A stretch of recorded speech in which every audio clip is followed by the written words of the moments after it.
আলাইহিস সালাম ছিল নবীদের মধ্যে সবচেয়ে মেজাজওয়ালা নবী। উনিও ছাগল চড়িয়েছেন, সুবহানাল্লাহ। উনি এত মেজাজওয়ালা ছিলেন, অন্যায় দেখলেই থাপ্পড় আছে না নাই, এক থাপ্পড় মেরে ফেরাউনের বাবুর্চিকে দুনিয়া থেকে বিদায় করে দিয়েছে।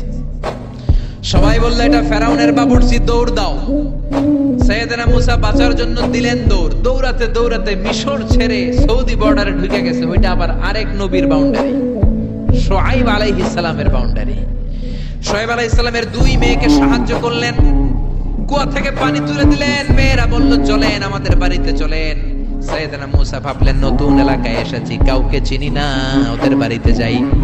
যাওয়ার পরে সাইয়েদনা শুআইব আলাইহিস সালাম মুসা আলাইহিস সালামের চেহারার দিকে তাকালেন। এট এ গ্ল্যান্সে ও মিয়া, পুলিশ পুলিশ চিনে, চোর চোর চিনে, আর নবী নবী চিনে, যেরকম ঠিক কিনা?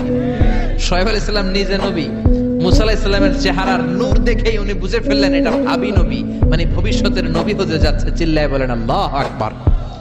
শুআইব আলাইহিস সালাম প্ল্যান করে ফেললেন। দেখেন এক একজন নবী কি ভিশনারি ছিলেন।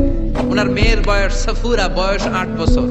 ভাবলেন এই ছেলেটারে যদি 10 বছর কাজে খাটানো যায়, আমার মেয়ের বয়স এখন 8, 10 বছর পরে বয়স কত হবে? 18। বিয়ে দেওয়ার উপযুক্ত বয়স, যেরকম ঠিক কিনা? জামাই নবী পাওয়া যাবে। কি নবী? সুবহানাল্লাহ কইবেন না? শুআইব আলাইহিস সালাম বললেন থাকো, ছাগল চড়াও, আগামীকাল থেকে তোমার কাজ কি? কাজ? আমার ছাগলগুলোরে চড়াও। যেই নবী রাগের চোটে মানুষের থাপ্পড় মেরে মেরে ফেলে, ওই নবীর দিছে ছাগল চড়াইতে। কি চড়াইতে? সাইয়েদনা মুসা আলাইহিস সালাম প্রথম দিন ডিউটি করতে গেলেন মরুভূমিতে। যে দেখে অনেক ছাগল খালি ভ্যা ভ্যা করে। কি করে? ডান দিকে ধরলে বাম দিকে দৌড় দেয়, বাম দিকে গেলে ডানে দৌড় দেয়। এত বড় শক্তিশালী নবীরে নাস্তানাবুদ করে ছেড়ে দেয় ছাগলগুলো। ঘামতে ঘামতে মুসা আলাইহিস সালাম শেষ। ডিউটি শুরু হলো, বছরের পর বছর যায়, নবী মুসার রাগও কমে না, ছাগল চড়ানো বন্ধ হয় না। আল্লাহর প্ল্যান, 10 বছর মুসা আলাইহিস সালামকে ছাগল চড়ানোর রাখালগিরির দায়িত্ব দিলাম, যাতে মেজাজটা ঠান্ডা হয়। কারণ ফেরাউনের মেজাজ নরম না গরম? ফেরাউনও গরম, মুসাও যদি গরম হয়, মারামারি আছে না নাই? এজন্য আল্লাহ বললেন ফাকুলা লাহু কাওলান লাইনান লাআল্লাহু ইয়াতাযাক্কারু আও ইয়াখশা। ও মুসা, তুমি আর তোমার ভাই হারুন আর তুমি দুইজনে মিলে ফেরাউনের কাছে যাও।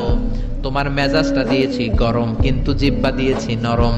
নরম নরম জিহ্বা দিয়ে নরম ভাষায় দাওয়াত দাও। সুবহানাল্লাহ। এজন্য রব্বুল আলামিন চাইলেন ছাগল চড়াক। ছাগল চড়াতে চড়াতে মেজাজটা কিছুটা নরম হবে, জোরে কোন ঠিক কিনা?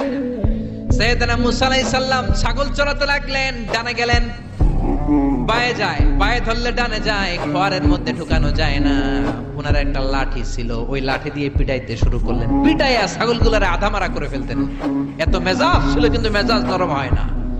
পিটাতে পিটাতে, ছাগল চড়াতে চড়াতে 10 বছরের ব্যবধানে মেজাজ কিছুটা নরম হয়ে গেল। সর্বশেষ দিন তিনি ডিউটি করতে গেলেন। সব ছাগলগুলোরে খোয়ারে ভরলেন, একটারে ছাড়াইটা দিছে দৌড়। ছাগলও দৌড়, নবীও দৌড়। ছাগল দৌড়ায়, নবী মুসাও দৌড়ায়। দৌড়াতে দৌড়াতে উনার মেজাজ গরম। সাইয়েদনা মুসা আলাইহিস সালাম ভাবলেন আজকে মেজাজ নরম গরম করা যাবে না, কারণ নরম করলেই আমার ডিউটি শেষ। সুবহানাল্লাহ। এই ভেজাইলা কাম থেকে মুক্তি পাবো।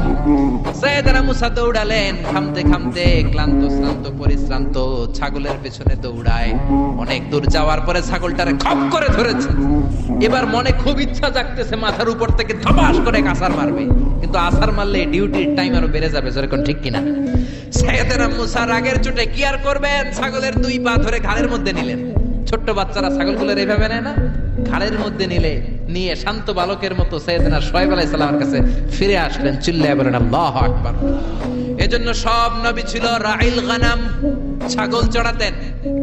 এই দুনিয়ার এমন কোন নবী নাই যেই নবীরে দিয়ে আল্লাহ ছাগল চড়ায় নাই।